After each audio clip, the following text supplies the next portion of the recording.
अस्सलाम वालेकुम। आज हम सीखेंगे मज़ेदार मटर चावल घर में कैसे बना सकते हैं। मैंने यहाँ पे तड़के वाले चावल बनाए हैं और साथ में सिरके वाली प्याज के साथ मैंने इसको सर्व किया है। आए रेसिपी की तरफ चलते हैं। सबसे पहले मैंने कढ़ाई ली, उसके अंदर आधा कप तेल, 1 टीस्पून ज़ीरा डाल के मैं इसको थोड़ा सा सौते करूँगी। और अब इसके अंदर एक बड़ी इलायची और एक ही छोटा सा पीस दालचीनी का डाल के थोड़ा सा सौते हो जाएगा तो मैंने यहाँ पे फ्रेश लहसुन को मैंने चॉप किया है, 1.5 टेबलस्पून वो लिया है। जब वो ब्राउन हो जाएगा मैं उसके अंदर 1 टीस्पून सॉल्ट, हाफ़ टीस्पून मैं इसके अंदर हल्दी और हाफ़ टीस्पून ही मैं इसके अंदर पिसी लाल मिर्च डालूंगी। स्लो फ्लेम करके मैं मसाला भून लूँगी थोड़ा सा पानी डाल के। और अब मैंने जो है 1 कप जितने मसूर की दाल ली है उसको मैंने 2 घंटे गर्म पानी के अंदर भिगोया हुआ था। अच्छे से धो के मैं इसके अंदर वो डाल दूँगी, साथ में थोड़ा साफ़ पानी डालूँगी जितनी मुझे इसकी ग्रेवी चाहिए। अब मैंने यहाँ पे छोटे से साइज़ का प्याज रफली चॉप करके वो ऐड कर दिया और हाफ़ कप जितना मैंने इसके अंदर दूध डाल दिया। दूध रूम टेम्परेचर का है, मैंने इसको यहाँ पर ढक के 1 घंटा पकने के लिए रख दिया। आप चाहें इस पॉइंट पर प्रेशर कुकर भी कर सकते हैं।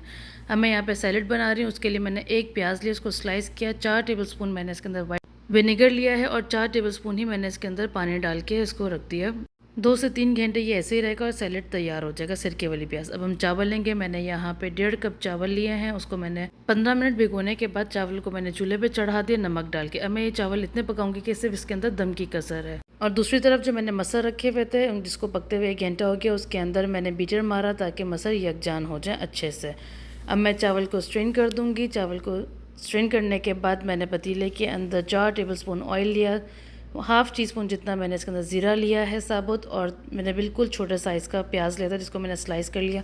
जब प्याज ब्राउन हो जाएगा थोड़ा सा पानी डालूंगी ताकि प्याज जले नहीं, और मैंने जो चावल को स्ट्रेन करके रखे हुए थे वो डाल के मिक्स करूँगी। ये चावल बहुत लाइट वेट बनते हैं तड़के वाले चावल और बहुत अच्छे मज़ा आता है खा के। और यहाँ पे अगर किसी का सवाल हो कि हमने एंड में मसर की दाल को तड़का क्या दिया, तो तड़का कोई भी नहीं दिया था, हमने स्टार्ट में ही इसका तड़का बना लिया था और वही इसका तड़का था।